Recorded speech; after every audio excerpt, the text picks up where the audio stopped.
Bhagavad Gita is a book of mankind's collected experience of and answers to life's most basic questions. Who I am, from where do I come, what is my purpose and destiny, and most practically, how do I find happiness? These podcasts originate in the lectures of Neil Bhatt, a disciple of Swami Chinmayananda. They are presented here in 20 to 30-minute segments, each covering 3 of the Gita's 701 verses. Welcome to Gita Wisdom for Daily Living. So we had been discussing chapter 5, Gnana Karma Sannyasa Yoga, Yoga of True Renunciation of Actions. And we are coming to the concluding part of chapter 5, the last 3 verses.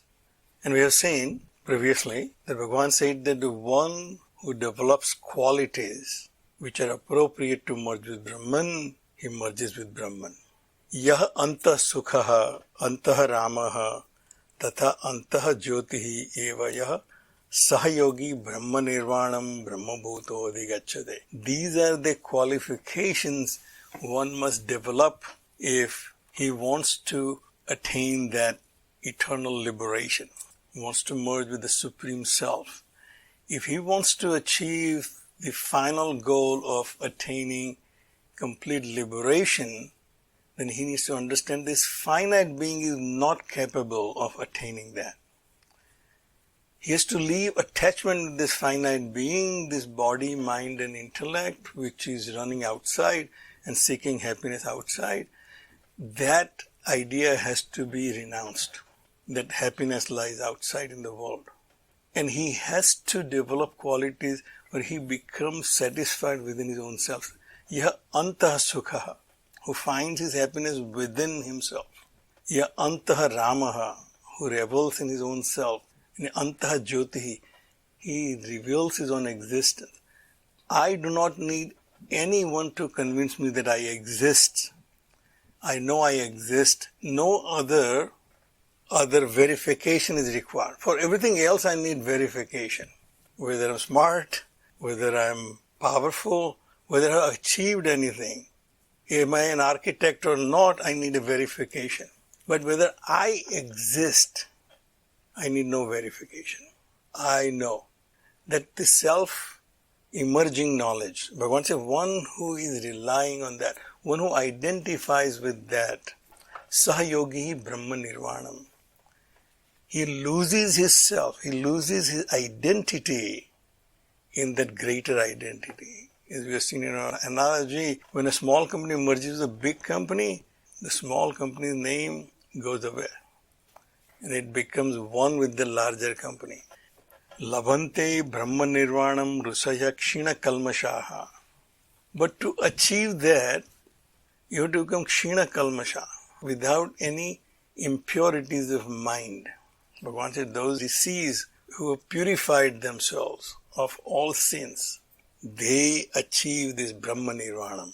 They dissolve themselves into this Brahman. And we have seen this. Sin is nothing but the agitations in my mind. As long as I want something out of this world, it's a desire. And as long as I don't have it, I'm incomplete. That creates agitation. If I acquire it, I want to preserve it, that creates another agitation. I accomplished all that, but it may go away. I have this bank balance in my 401k. It seems I'm set for my retirement. What happens if the market collapses and I lose everything? So there's always fear of preserving what I have and also an anxiety about what I have not accomplished. One who is without this agitation in his mind, whose mind is purified, he attains that ultimate truth. He becomes one with that Supreme Self. Chinna dvaidaha. He does not see the duality. Up till now, I have lived my life as an island, and the world is outside, which is competing with me, and I have to get my happiness out of it. So I'm constantly in battle with this world outside as an individual. If that individuality is dissolved, and if I expand my identification, as we have seen before, right now my ego is concentrated in this limited self, which I call myself. If I can expand my ego to include others, my identification. So at a small level, we all do that. We identify with our family, we identify with our friends, we identify with our community, our nation. Therefore, when Brazil was not doing well in coronavirus, we were not that upset. But now India is not doing well. We are all very disturbed. Why? Because identification. I've expanded my identification from not just me, but the country where I was born and raised, and also the country which I live in. So Bhagavan says, Chinna Dvaidaha. They have expanded their identification to include everything. Yat Atmanaha has a control over this limited self. Sarva Bhuta Hiterata. Once I identify with the world, then my recreation becomes to seek the welfare of all beings. Sarva Bhuta Hiterata. So these are the qualifications we have seen of the person who wants to achieve the liberation. Mumukshu, who is desirous of moksha, the liberation. One who is happy the way he is, he does not need anything to do with this. But one who is not happy with the condition he is in, and he wants that liberation, for him, these are the qualifications he has to achieve, he has to strive for. And then the next three verses, the last three verses, they are actually introductory verses for the next chapter. Swamiji explains that in Sanskrit literature, it is very common that the author will introduce a subject at the end of a chapter so that you are ready for the next chapter. So it's like in Gujarati magazines, the story gets very interesting and then it ends and says, Vadhu Rasika Bhaga Avta. More interesting part will be in the next edition. So Bhagavan is also using the similar technique. He is introducing meditation in these last three verses. And these verses are more like sutras. In very succinct way, the entire process of meditation and the goal is described. It says, Sparsan krutva bahihi bahyan chaksuhu cha evantare bhruvoho pranapanav samau krutva nasya bhyantara charino. Here the entire technique of meditation is given. The first is Sparsan Krutva Bahihi Bahyan. Keep all the sense objects outside of your perception. So don't let the senses bring the information from outside of the sense objects, which then creates these impressions on your mind. You shut off that mechanism of bringing all those impressions from the outside. This is something like if you have an old style camera which has a Kodak film in it. If you open the shutter, whatever is inside, the image will come inside to the lens, and then the film is like your mind. So the film will capture the impression on it. So there are two ways you can avoid taking any picture. One is you don't open the lens at all. I've done it before. I forgot to remove the cap. I kept clicking, but nothing on the film because the lens was covered. The Kathopanishad said you should fold your senses into the mind. Those senses are not turned inward. They are not looking outwards. Then there is no experience from outside. Or keep the experience outside only. Not let it influence your mind. Chaksuhu eva antare bhruvoho. And focus your gaze at the juncture of your eyebrows. It says that now that you have turned your gaze inside, you have to focus on your mind. So now mind is focused, laserized. We have good explanation about the scientific or medical implication of focusing between the eyes. But from a yogic perspective, we are focused on Agna Chakra. In our bodies, we have 6 chakras. In some tradition, there is 7 chakra, which is the Sahasrara chakra, which is also called Brahmarandra. That's your exit point when you die, if you are a yogi. Bhagavan says here that focus on your Agna Chakra. The Agna Chakra is also called third eye. In our literature, Shiva had third eye. The eye of wisdom. So this third eye or Ajna Chakra is supposed to be associated with the subtle body, the mind and intellect.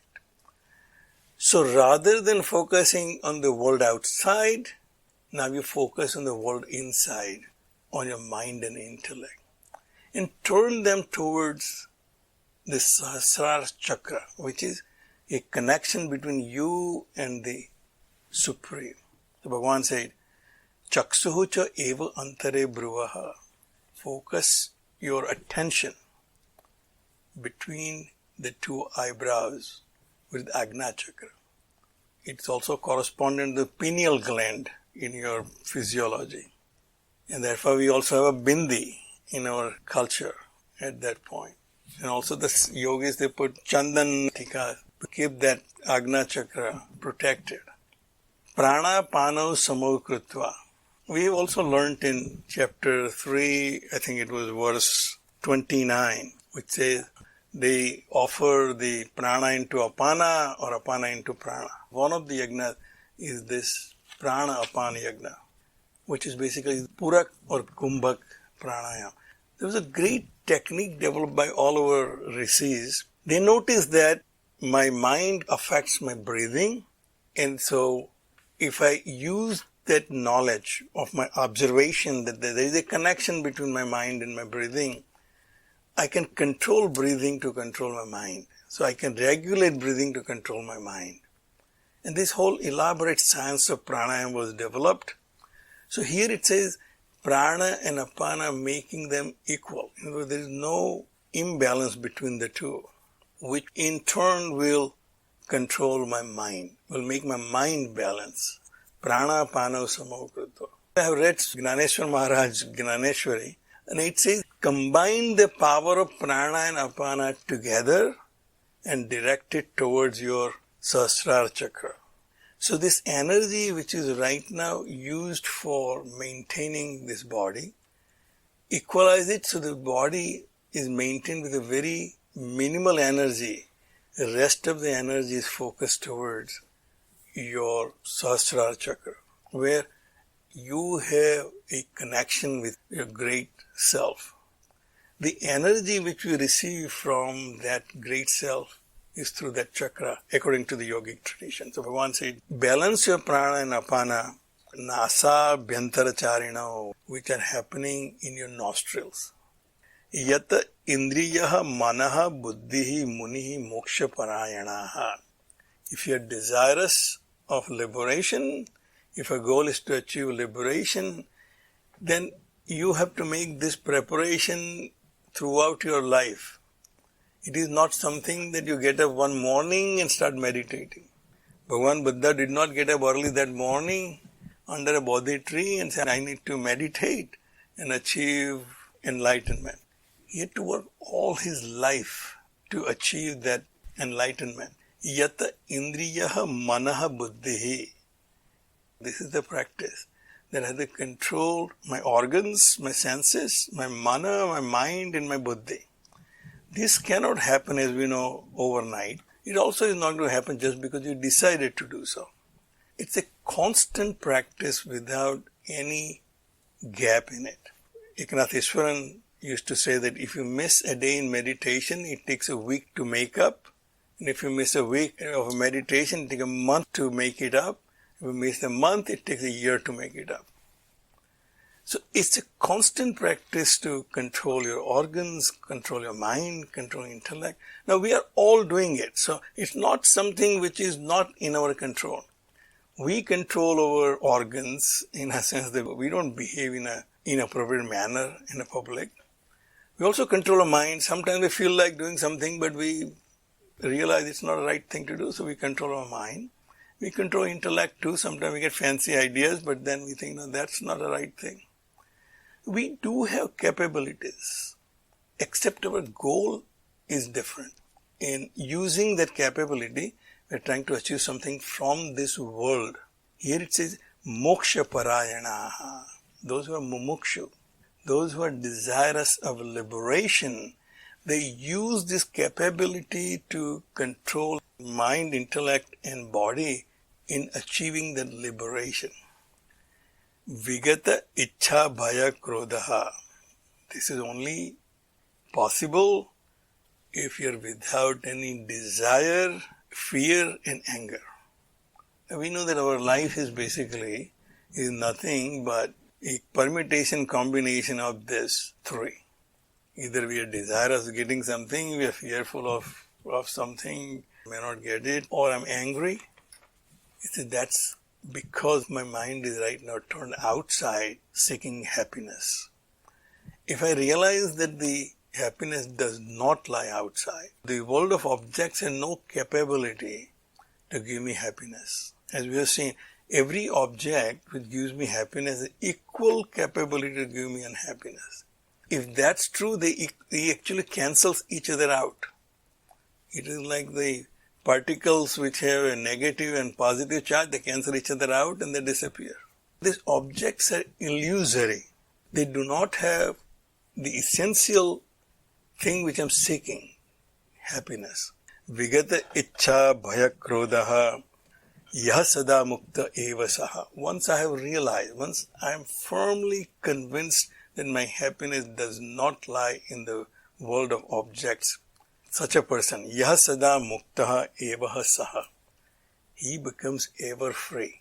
Because now he is not dependent on the world of objects. He is dependent on himself. The last verse says, Bhoktaram Yagna Tapasam Sarvaloka Maheshwaram Suhrudam Sarvabhutanam Gnatva Mam Santim Ruchyati. Ruchyati Santim Gnatva Mam. Knowing me, he attains that everlasting peace. That the me is defined as Bhoktaram Yagna Tapasam. One who is the enjoyer of all yagnas and tapas. Sarvaloka Maheshwaram, who is the Lord of all the worlds. If we can define this entity, which is the enjoyer of all yagnas and tapas, and he is the Lord of all the worlds. My consciousness is the Lord of my world. You live in your world, I live in my world. My world is possible because I am alive. My consciousness is the Lord of my world.